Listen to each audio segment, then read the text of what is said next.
When I got married, I never mentioned the $25.6 million company I inherited from my grandfather. Thank goodness I kept quiet, because the very next day, my mother-in-law showed up with a notary and tried to force me to sign it over.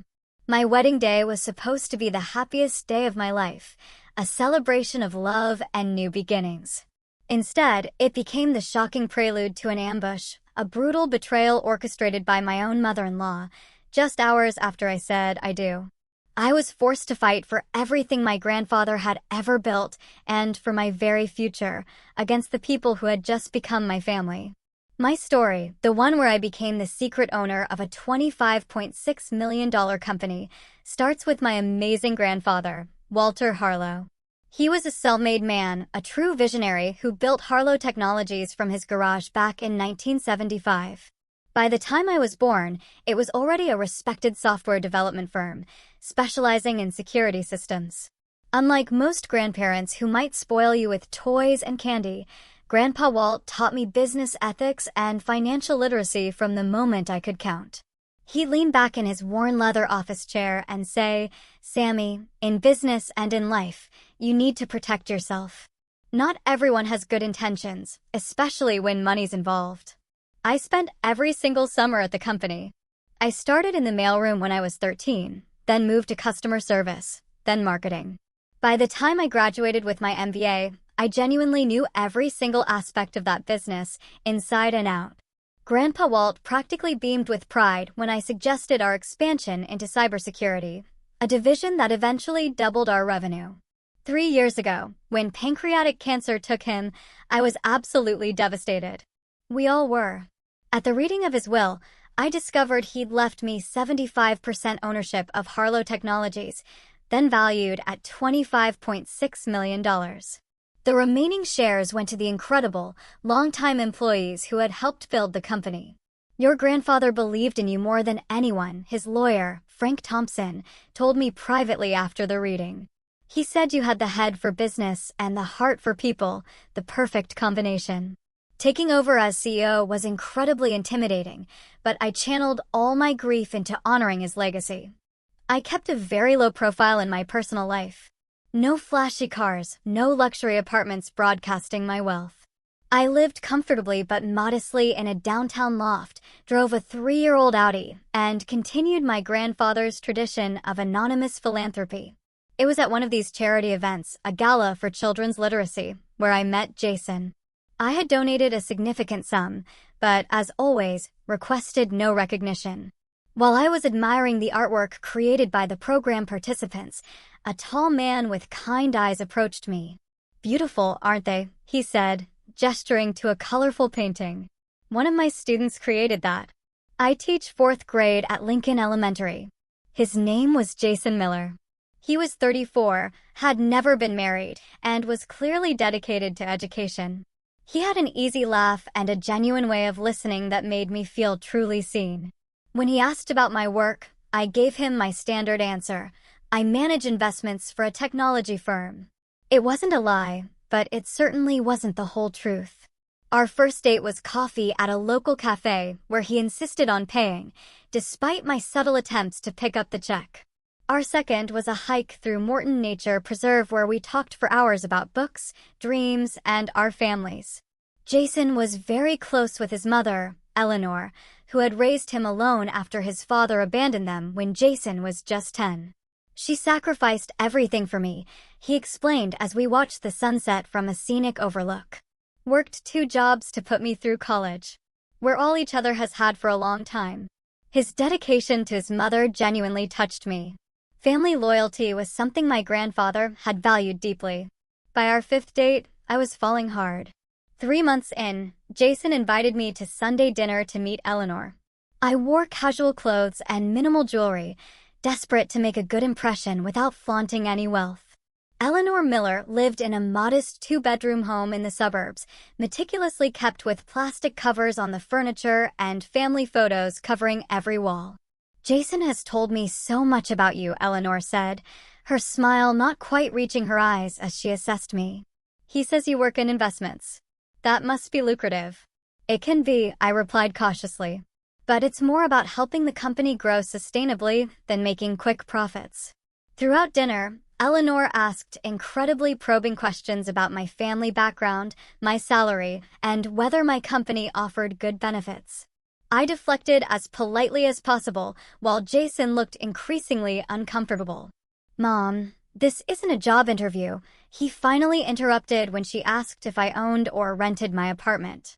"I'm just getting to know the woman my son is so smitten with," Eleanor replied with a tight smile. "Is that a crime?" Despite the awkward first meeting, Jason and I continued growing closer. He was thoughtful, passionate about education, and made me laugh every single day. When he talked about his students, his face lit up with such genuine care.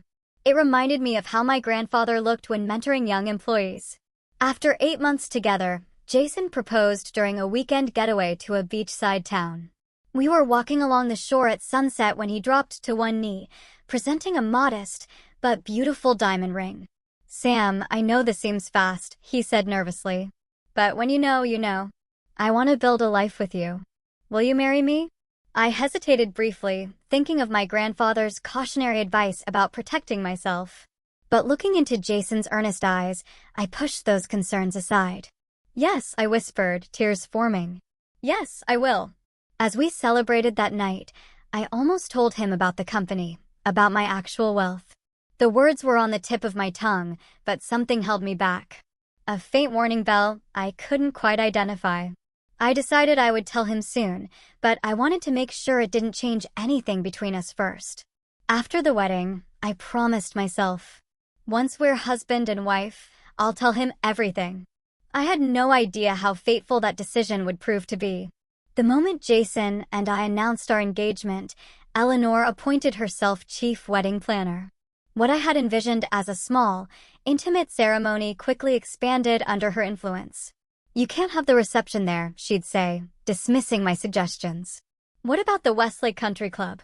I know it's pricey, but surely your investment job pays well enough." Every single conversation somehow circled back to finances. Over brunch one Sunday, while Jason was picking up coffee refills, Eleanor leaned in conspiratorially. "Have you two discussed joining accounts after the wedding?" she asked. "I've always believed marriage means sharing everything. No secrets, especially about money." "We haven't decided yet," I replied carefully. "We both value some financial independence." Eleanor's smile tightened. "Independence is for single people, Samantha. Marriage is about becoming one unit." The red flags continued mounting.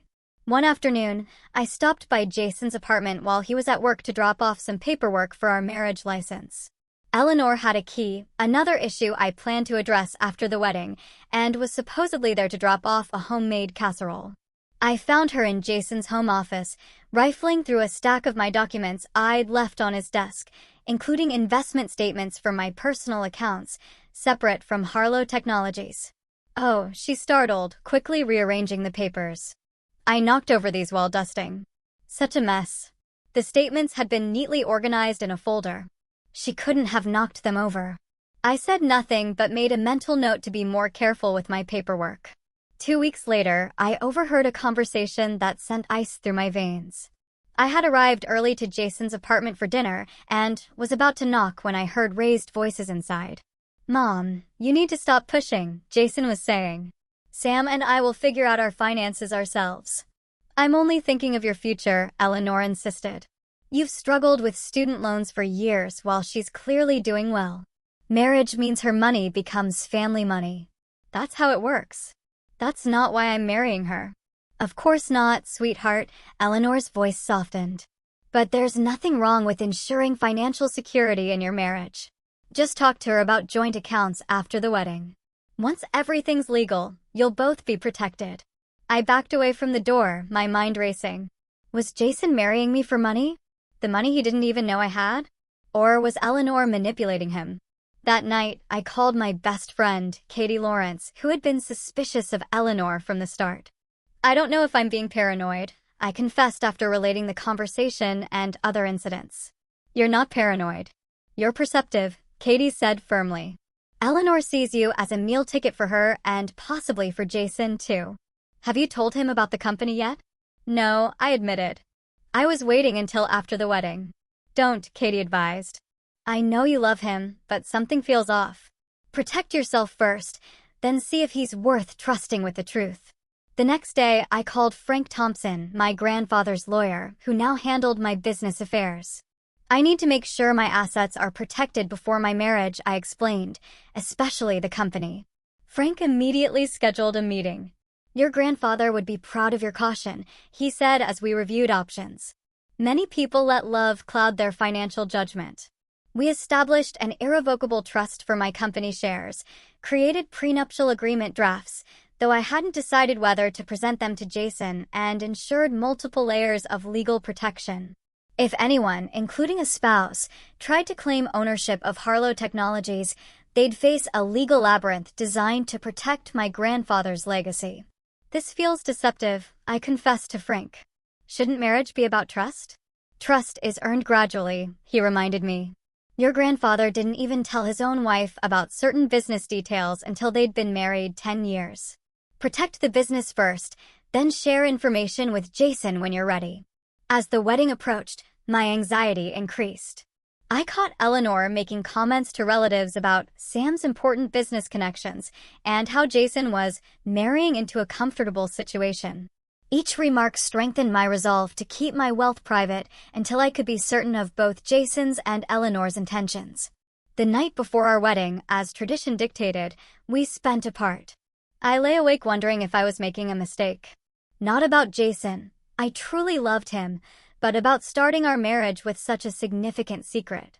The weight of my $25.6 million company hung over me like a storm cloud on what should have been the happiest time of my life.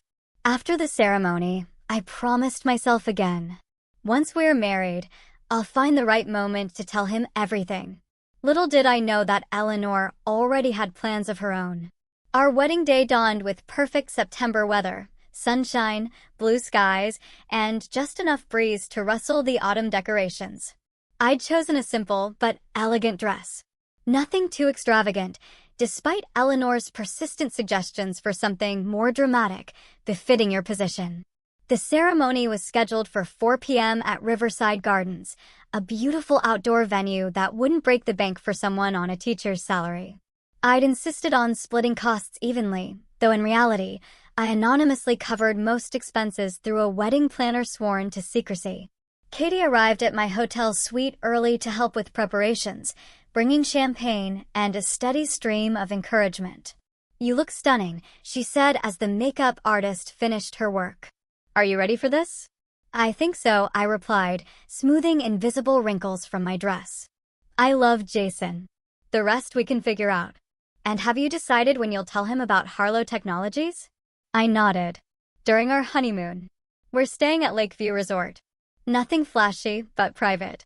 I'll explain everything then, including why I kept it secret. Katie squeezed my hand. For what it's worth, I think Jason really does love you. It's just his mother I don't trust. She'll be my mother-in-law after today, I reminded her. I need to find some way to make peace with Eleanor. Good luck with that, Katie muttered. At the venue, everything looked perfect. Wildflowers and lanterns lined the aisle, and the setting sun would provide a gorgeous backdrop for our vows. Guests began arriving. My small circle of close friends, Jason's colleagues from school, and various family members from both sides. Eleanor appeared in a beige dress that somehow managed to look both expensive and martyred. She inspected the arrangements with a critical eye before approaching me in the bridal suite. Samantha, dear, she said, air-kissing my cheeks. Such a lovely little ceremony you've planned. Simple is best, isn't it? Though I still think the country club would have been worth the investment. This is perfect for us, I replied firmly. Well, what matters is that after today, you'll both be family. Her emphasis on family sent a chill down my spine. And family share everything, don't they? Joys, sorrows, responsibilities, assets. Before I could respond, my wedding coordinator announced it was time to take positions. Eleanor grasped my hands with surprising strength. I'm so looking forward to having a successful daughter-in-law join our family, she said, her eyes calculating. Jason deserves every advantage after his difficult childhood. As she walked away, Katie appeared at my side. What did the Wicked Witch want? To remind me that family shares everything, I said quietly. Katie rolled her eyes. Including your bank account, I'm sure. Let's just get through today, I whispered. I'm not letting Eleanor ruin this. The ceremony itself was beautiful. When Jason saw me walking down the aisle, the love in his eyes seemed genuine and deep. His hands trembled slightly as he took mine, and his voice cracked with emotion during his vows. Samantha, you came into my life unexpectedly and changed everything, he said. I promise to stand by you, support your dreams, and be the partner you deserve.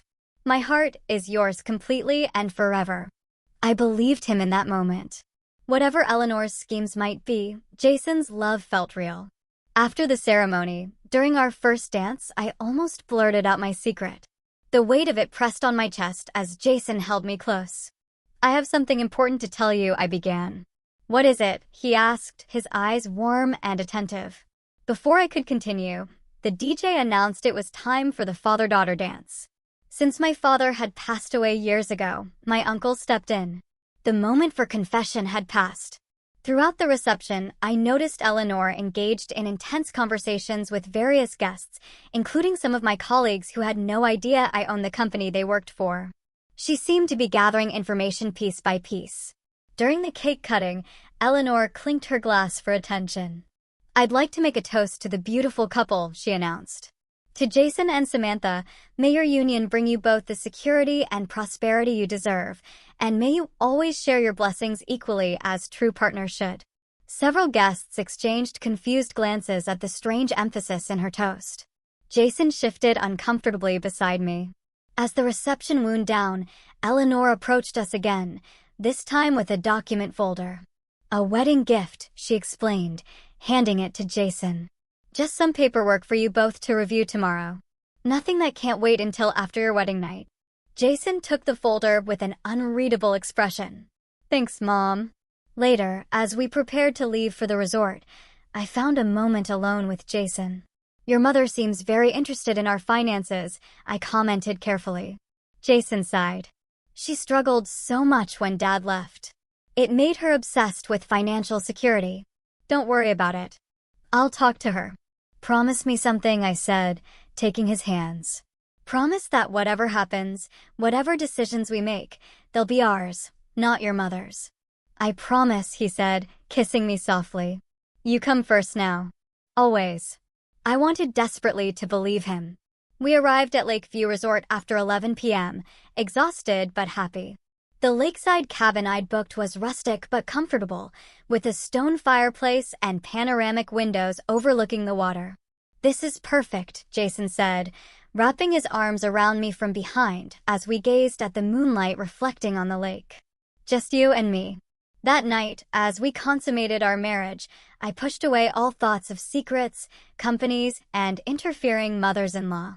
For those few hours, we were simply Sam and Jason, two people who loved each other, starting a life together. If only that feeling could have lasted past breakfast. We awoke late the next morning, sunlight streaming through the cabin windows. Jason kissed me tenderly. Good morning, Mrs. Miller, he murmured against my hair. Good morning, husband, I replied, savoring the moment. We had planned 2 nights at the resort before returning to normal life. I decided to tell Jason about Harlow Technologies that evening after a day of hiking and relaxation. The resort restaurant had a private dining area where we could talk without interruption. After a leisurely breakfast on the cabin's deck, Jason's phone buzzed with a text. It's Mom, he said, frowning at the screen. She says there's a plumbing emergency at my apartment. Water everywhere. She needs us to come back right away. Can't she handle it? I asked, disappointment washing over me. Or call a plumber? She says the super needs the tenant present, Jason explained, already standing. I'm sorry, Sam. We can come back afterward. Something felt off about the timing, but I couldn't argue with a potential property emergency.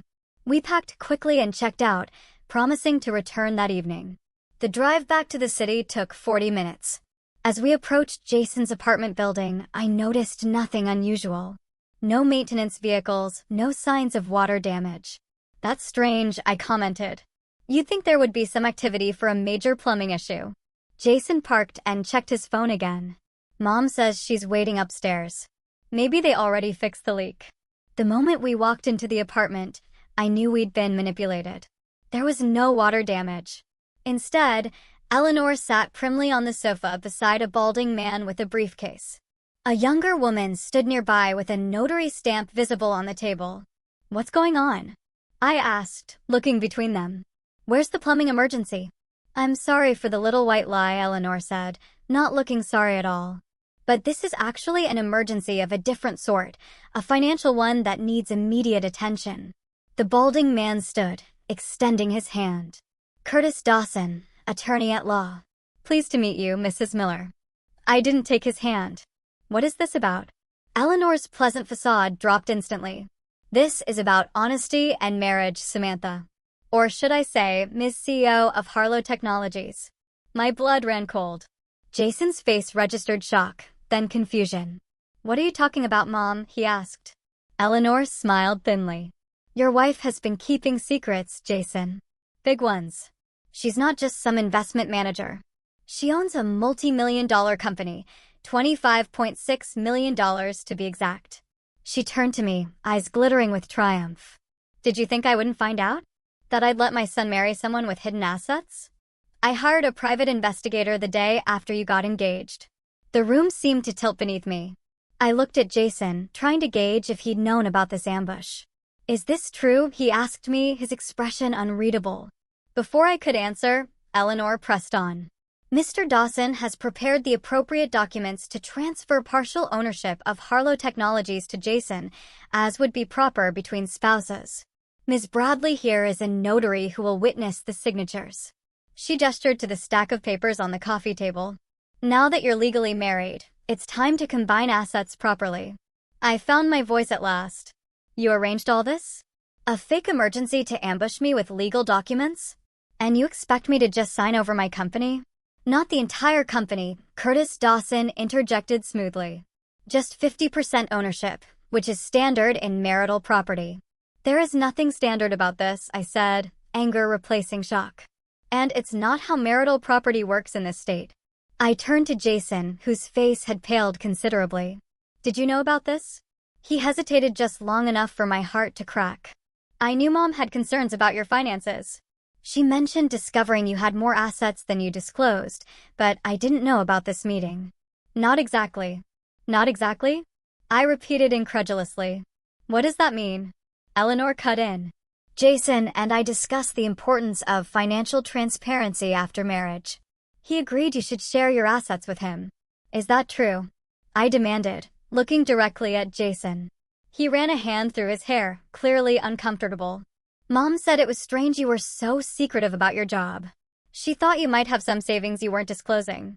I agreed we should be open about finances, but I never asked for this."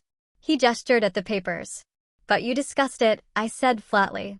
"You and your mother talked about getting access to my money." "That's not how it was." Jason protested weakly.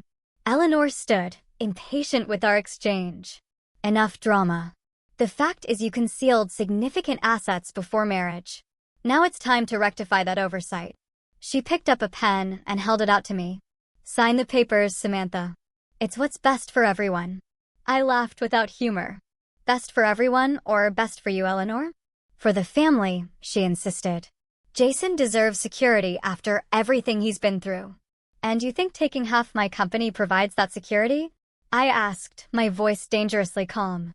"The company my grandfather built from nothing and entrusted to me?" "Technically," Curtis Dawson interjected. "These documents would transfer 25% to Jason and 25% to a family trust that would benefit both Jason and Eleanor." In case if that's enough, I cut him off. Turning back to Eleanor, "You want half my company in your control. Let's be perfectly clear about what's happening here." Eleanor's mask slipped completely then. "You owe it to this family. Do you think I'd let my son marry someone who could walk away with millions while he's left with nothing?" "Sign the papers." The notary, Ms. Bradley, looked increasingly uncomfortable. "Perhaps I should come back another time," she suggested, reaching for her stamp. "Stay right there," Eleanor commanded. "We're resolving this today." I took a deep breath, centering myself. My grandfather had prepared me for business confrontations, teaching me to remain calm when others lost control. I will not be signing anything today, I said firmly. In fact, Mr. Dawson, I suggest you research my company more thoroughly before presenting such documents. Had you done your due diligence, you'd know that Harlow Technologies' ownership is protected by multiple layers of trusts and legal safeguards that make what you're attempting impossible and potentially actionable as attempted fraud. Curtis Dawson paled visibly. Mrs. Miller, I was led to believe these were standard post-nuptial arrangements with a willing participant. Well, you were misled, I replied. And I would reconsider your client relationship if I were you. Eleanor's face contorted with rage. You can't do this. You tricked my son into marriage under false pretenses. That's rich coming from the woman who just faked a plumbing emergency to ambush me with a notary, I shot back. I turned to Jason, who stood frozen in the middle of the room. And you? Did you marry me knowing about this plan? Was getting access to my money the goal all along? No, he exclaimed. I had no idea about the company, Sam. I swear. Mom just said you were hiding something financial and we should address it after the wedding. And you thought that was appropriate? To conspire with your mother about my finances. Jason had no answer. His silence was damning. I grabbed my purse from where I'd dropped it by the door. I need to leave right now. Eleanor stepped toward me, desperation in her eyes. If you walk out that door without signing, you'll regret it. I paused, turning back to her with ice in my voice. Is that a threat, Eleanor? It's a promise, she hissed. I'll make sure everyone knows you tricked Jason. That you're a liar who hid millions from her husband. I smiled without warmth. And I'll make sure everyone knows you tried to coerce your daughter-in-law into signing over company assets the day after her wedding. Which story do you think sounds worse? Without waiting for an answer, I looked at Jason one last time. His face registered shock, confusion, and the dawning realization that he'd made a terrible mistake. I thought you were different, I said quietly. I thought what we had was real. Then I walked out, closing the door firmly behind me. I drove aimlessly for nearly an hour, tears blurring my vision. Eventually, I found myself outside Katie's apartment building. She opened her door, took one look at my face, and pulled me inside. What happened? She asked, leading me to her couch. You're supposed to be on your honeymoon.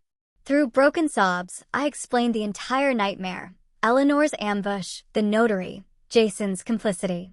Katie listened without interrupting, her expression darkening with each detail. That manipulative witch, she finally exploded when I finished. And Jason, how could he let this happen? I don't know what to do, I admitted, accepting the glass of wine she pressed into my hands. I'm legally married to someone who apparently conspired with his mother to get access to my company. You need to call Frank Thompson right now, Katie insisted, referring to my lawyer. This is exactly why your grandfather taught you to be cautious. I nodded, pulling out my phone. Frank answered on the second ring, and his reaction to my story was immediate and decisive. Come to my office first thing tomorrow, he instructed. Don't communicate with either of them until we've discussed your options. And Samantha, your grandfather would be proud of how you handled this. That night, I stayed in Katie's guest room, checking my phone periodically. Jason had called 17 times and left 8 voicemails, each more desperate than the last. Sam, please call me back. It wasn't what it looked like. I had no idea what Mom was planning. Please believe me. I didn't marry you for money. I don't care about the company. I couldn't bring myself to listen to all of them. My wedding ring felt heavy and foreign on my finger. I slipped it off and placed it on the nightstand, finally falling into restless sleep around 4 a.m. The next morning, Frank Thompson welcomed me into his office with understanding in his eyes. At 72, he had the same shrewd intelligence as my grandfather, along with a grandfatherly warmth that made me feel protected. First, let me assure you that your company is completely secure, he began. The trusts we established before your marriage make it impossible for anyone, including a spouse, to claim ownership without your explicit consent through very specific legal channels. I exhaled in relief. So Eleanor's documents were meaningless? Worse than meaningless, Frank confirmed. What she attempted could potentially be considered attempted fraud or coercion. If you wanted to pursue legal action, I don't, I said quickly. I just want this nightmare over with. Frank nodded. Then let's discuss your marriage. You have several options. None of them pleasant, I'm afraid. He outlined the possibilities. Immediate annulment on grounds of fraud, if I could prove Jason married me intending to gain access to my assets. Divorce, which would be messy but straightforward since the marriage was so brief. Or attempting reconciliation with clear legal boundaries in place. What would you do? I asked him after he finished. If your daughter were in my position? Frank removed his glasses, polishing them thoughtfully. I'd want to be absolutely certain about Jason's involvement before making any permanent decisions. He may be a victim of his mother's manipulation, too. But he knew something, I insisted. He admitted they discussed my finances. Many people discuss finances before marriage, Frank pointed out gently. The question is whether he intended to defraud you or was manipulated by Eleanor. Only you can determine that, Samantha. I left Frank's office with a plan to take a week's leave from Harlow Technologies to sort through my personal crisis. My assistant was told only that I was extending my honeymoon leave due to personal matters. Back at Katie's apartment, I found 3 deliveries waiting: flowers, a handwritten letter, and a small package, all from Jason. The letter was 8 pages of explanation and apology. I read it twice, trying to discern genuine remorse from damage control. Mom has always been obsessed with financial security, he wrote. After she met you, she became convinced you were hiding something. She kept suggesting you might be in debt or have financial problems you weren't disclosing. It never occurred to me you might be wealthy. I just thought Mom was being paranoid and overprotective as usual. He claimed he'd agreed to discuss finances openly after the wedding, but had no knowledge of Eleanor's plans with the notary. The package contained his copy of our marriage certificate and the key to his apartment, symbolic gestures of placing control in my hands. It all sounds convenient, Katie commented when I showed her the letter. He gets to blame everything on Mommy dearest. But what if he's telling the truth? I asked. What if he really is just caught between his manipulative mother and me? Katie sat beside me on the couch. There's only one way to find out. You need to talk to him on your terms, not his or Eleanor's. After 3 days of soul-searching, I texted Jason. We need to talk. Bring your mother. Tomorrow, 2 p.m., Thompson Legal Offices downtown. This is non-negotiable. His response was immediate. We'll be there. Thank you for giving me a chance to explain. I spent that night reviewing everything I knew about Jason, searching for signs I might have missed. Had there been indications of his true character that love had blinded me to? Or was he truly the good man I believed I'd married, just with an unhealthy attachment to his manipulative mother? The next morning, I met with Frank to prepare for the confrontation. I need to know exactly where I stand legally and what my options are going forward, I explained. You're in a position of strength, he assured me. Don't forget that. They have no leverage except your feelings for Jason. At exactly 2 p.m., Frank's assistant showed Jason and Eleanor into the conference room. Jason looked terrible, unshaven, dark circles under his eyes, clothes wrinkled. Eleanor, by contrast, was immaculately dressed, though her pinched expression betrayed her displeasure at the setting. Frank introduced himself as my attorney, causing Eleanor's eyebrows to shoot up. You already had a lawyer ready to ambush us, she accused. Ms. Miller, Frank said coolly. Given that you arranged a notary and attorney to surprise my client the day after her wedding, I suggest you reconsider your position on who is calculating in this situation. Eleanor bristled, but fell silent. Jason hadn't taken his eyes off me since entering the room. Sam, he began, I can't tell you how sorry. I raised a hand to stop him. Before anyone says anything else, I want complete honesty about what happened. Both of you need to understand my position. I took a deep breath. Yes, I own Harlow Technologies. My grandfather left it to me 3 years ago. Its current valuation is approximately $25.6 million, and I serve as CEO. I kept this information private while dating because my grandfather taught me to be cautious about people's intentions when wealth is involved. I looked directly at Eleanor. It seems his caution was warranted. If you had been honest from the start, Eleanor began, but Jason cut her off. Mom, stop. Just stop. He turned to me. Sam, I had no idea about any of this. About the company, about your wealth, none of it. And I definitely didn't know Mom had hired a private investigator or arranged that ambush with the notary. Eleanor scoffed. We discussed her secrecy multiple times, Jason. I told you she was hiding something. You made it sound like she might have debt or financial problems. Jason shot back. You never once suggested she was wealthy. You led me to believe we needed to address potential financial issues after the wedding, not orchestrate some bizarre corporate takeover. Their argument laid bare the dysfunction in their relationship. While they bickered, Frank discreetly slid a note in front of me. This appears genuine. He seems as blindsided as you were. Finally, I'd heard enough. Stop, I commanded, and both fell silent. Eleanor, I have one question for you. Why? Why go to such lengths to get access to my company? Eleanor's composure slipped. Just for a moment, in that brief flash, I saw desperation in her eyes before she masked it. I was protecting my son, she insisted, making sure he wasn't being taken advantage of. By orchestrating a scheme to take half my company? I pressed. That doesn't sound like protection. It sounds like theft. You don't understand, Eleanor said, her voice suddenly weary. When Jason's father left, he took everything. I worked 3 jobs to keep us afloat. I swore I'd never let Jason experience that kind of insecurity again. Mom, Jason said quietly. What aren't you telling us? Eleanor's carefully maintained facade crumbled. I'm in debt, she finally admitted. Significant debt. Medical bills from my cancer treatment 5 years ago, plus the second mortgage I took out to help pay for your student loans. Jason looked stunned. You told me insurance covered your treatment, and I've been paying you back for school. Not enough, Eleanor whispered. The interest keeps growing. When I realized how successful Samantha's company was, I thought it could solve everything. The room fell silent as the truth finally emerged. Eleanor hadn't just wanted financial security for Jason. She'd wanted a bailout for herself. How much? I asked. What? How much debt, Eleanor? She named a figure that made Jason gasp. It was substantial, life-altering so for someone on a fixed income, but a drop in the bucket compared to Harlow Technology's worth.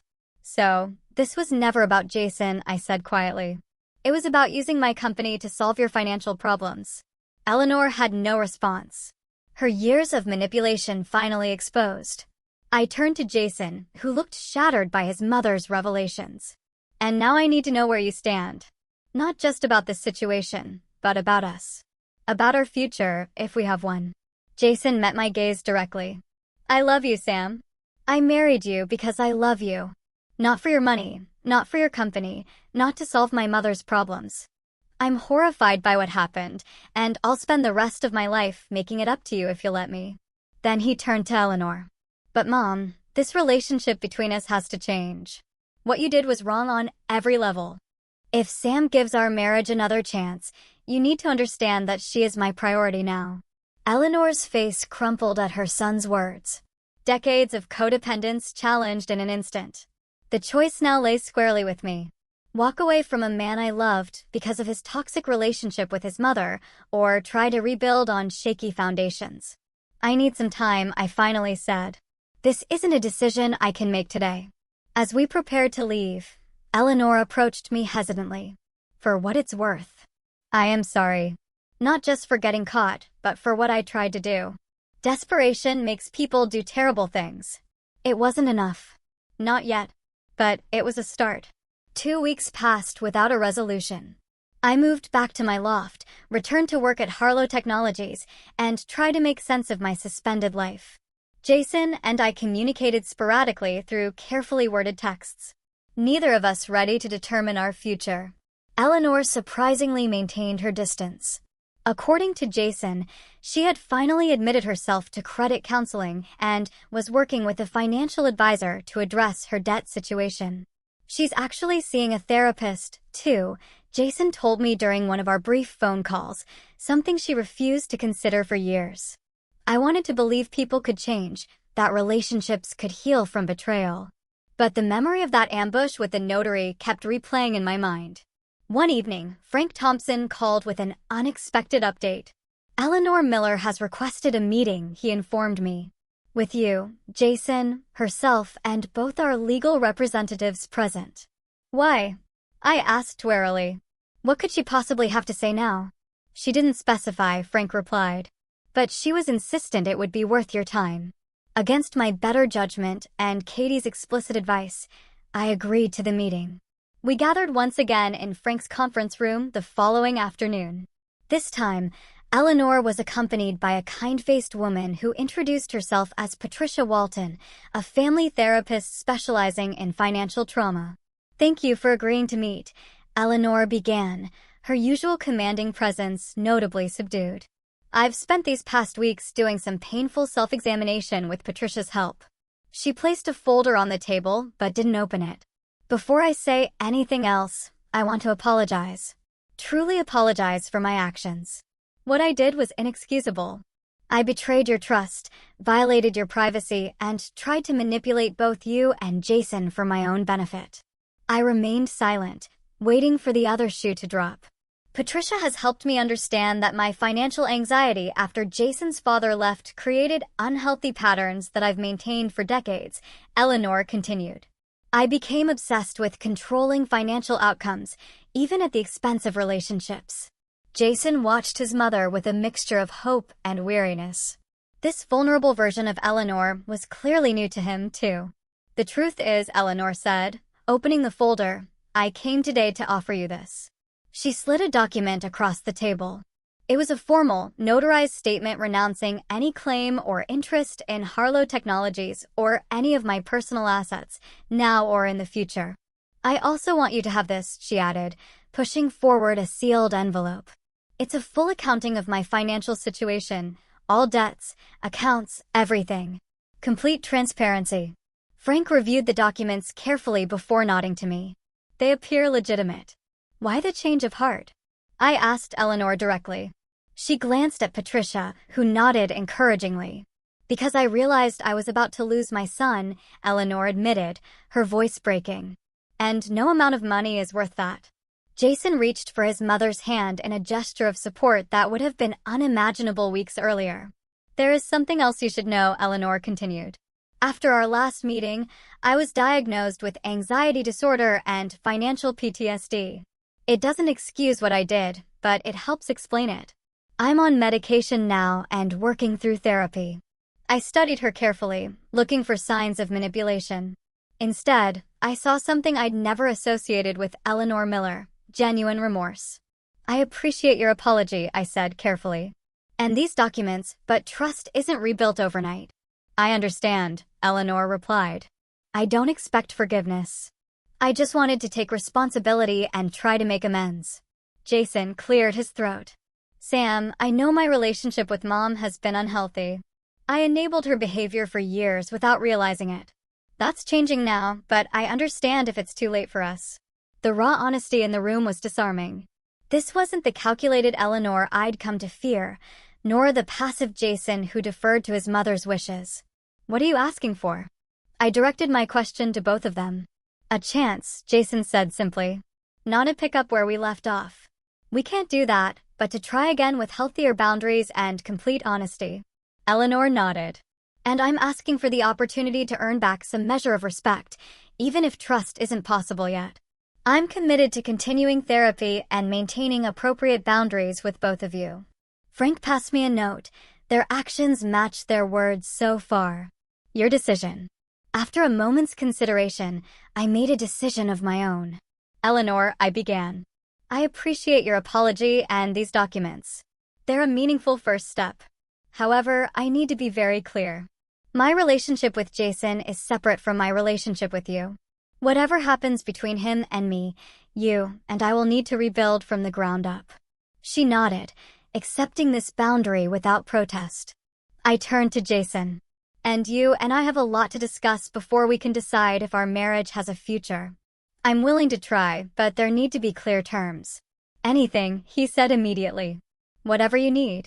I outlined my conditions. Couples therapy, a formal postnuptial agreement drafted by Frank, separate living arrangements for at least 3 months while we worked through our issues, and a complete moratorium on Eleanor's involvement in our financial discussions.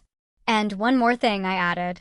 I want you to understand my company, really understand it, the legacy it represents, the responsibility I carry. If we're going to have a future together, you need to see that part of my life." Jason agreed without hesitation. Eleanor, to her credit, supported these boundaries and excused herself from further discussion of our marital issues. As the meeting concluded, I felt a strange sense of cautious optimism. The road ahead would be difficult, full of painful conversations and trust that needed careful rebuilding. But for the first time since the notary ambush, I could envision a possible path forward. Eleanor paused at the door, turning back to face me. "Samantha, your grandfather was right to protect his legacy so carefully, and he was right to entrust it to you. Whatever happens between you and Jason, I want you to know I recognize that now. It wasn't forgiveness. Not yet. But it was a beginning." 6 months after the wedding that had nearly ended before it began, Jason and I sat across from Dr. Marlene Foster, the couple's therapist who had guided us through the aftermath of Eleanor's scheme. "Today marks our 20th session," Dr. Foster noted, reviewing her notes. "Samantha, Jason, how would you assess your progress?" I exchanged a glance with Jason before answering. "Honestly, it's been the hardest 6 months of my life, but also the most transformative." Jason nodded in agreement. "We've had to rebuild everything from the ground up. Trust, communication, boundaries. Some days it felt impossible. The journey had indeed been grueling. For the first 3 months, we lived separately while attending therapy 3 times weekly, individual sessions, couples counseling, and family therapy that occasionally included Eleanor. The postnuptial agreement Frank drafted had been signed without drama, protecting Harlow Technologies while establishing fair terms for our shared marital assets going forward. Eleanor had honored her commitment to maintain appropriate boundaries, continuing her own therapy and credit counseling. The breakthrough for me, I told Dr. Foster, was when Jason truly understood what the company means to me. 2 months into our separation, I had finally brought Jason to Harlow Technologies headquarters, not as a visitor, but as someone learning the business from the ground up. He had spent weeks shadowing different departments, understanding the legacy my grandfather had built and the responsibility I carried. "I never realized how personal a company could be," Jason admitted. "It's not just assets or profits. It's a living legacy, something created through decades of work and vision."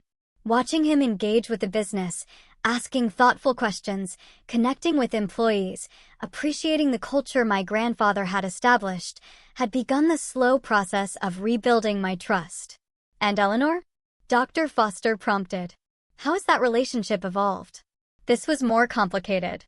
Eleanor had maintained her distance as promised, focusing on her own recovery from financial trauma and anxiety. The woman who had once orchestrated a notary ambush now sent respectful text messages asking permission before calling. "We're not close," I acknowledged. "We may never be, but we're establishing a new relationship based on mutual respect rather than manipulation or suspicion." "The biggest change," Jason added, "is that Mom and I have established healthier boundaries. For the first time in my life, I'm not responsible for her happiness or financial security." Eleanor had indeed made significant progress addressing her financial situation with the help of her therapist and financial counselor. She had consolidated her medical debt, refinanced her mortgage, and created a sustainable budget. Jason no longer felt obligated to supplement her income, though he chose to help with specific expenses occasionally. "And your living situation?" Dr. Foster asked. 2 weeks ago, after nearly 6 months apart, Jason had moved into my loft. The space felt different now, truly shared, rather than just mine with a visitor. "It's working," I said simply. "One day at a time." As our session concluded, Dr. Foster smiled warmly. "When you first came to me, you both questioned whether your marriage could survive such a breach of trust so early. The work you've done suggests it not only can survive, but potentially become stronger for having faced this challenge." Outside the office, Jason took my hand as we walked to the car. "Dr. Foster's right, you know. 6 months ago, I wouldn't have believed we could get here." "Me neither," I admitted. "But here we are." That evening, as we prepared dinner together in our kitchen, I reflected on my grandfather's warnings about protecting myself and his business. What are you thinking about? Jason asked, noticing my contemplative mood. My grandfather, I replied. He always said to be cautious about people's intentions when money's involved. For years, I thought he was just being paranoid or cynical, but he wasn't. Jason acknowledged, money changes how people see you, how they interact with you, sometimes in ways they don't even recognize themselves. I nodded. The irony is, by following his advice to protect the company, I actually protected our relationship, too. If you had told me about Harlow Technologies from the beginning, Jason finished, my mother would have sabotaged us before we even had a chance. Or worse, I might have been influenced by her fears and anxieties without realizing it. The painful journey had led to unexpected growth for both of us. Jason had discovered independence from his mother's emotional manipulation. I had learned that protecting myself didn't have to mean isolation or distrust of everyone. I have something for you, I said, retrieving an envelope from my desk. It's not quite an anniversary gift, since our 6-month anniversary isn't exactly a celebration. Jason opened it curiously. Inside was an offer letter for a position at Harlow Technologies, Education Outreach Director. A new role leveraging his teaching background to develop technology education programs for underprivileged schools. This isn't charity or nepotism, I explained quickly. You've earned this with the work you've done learning the business. The board approved it unanimously. His eyes widened. Are you sure? Working together, being married, we've survived worse, I pointed out with a small smile. And I think my grandfather would approve.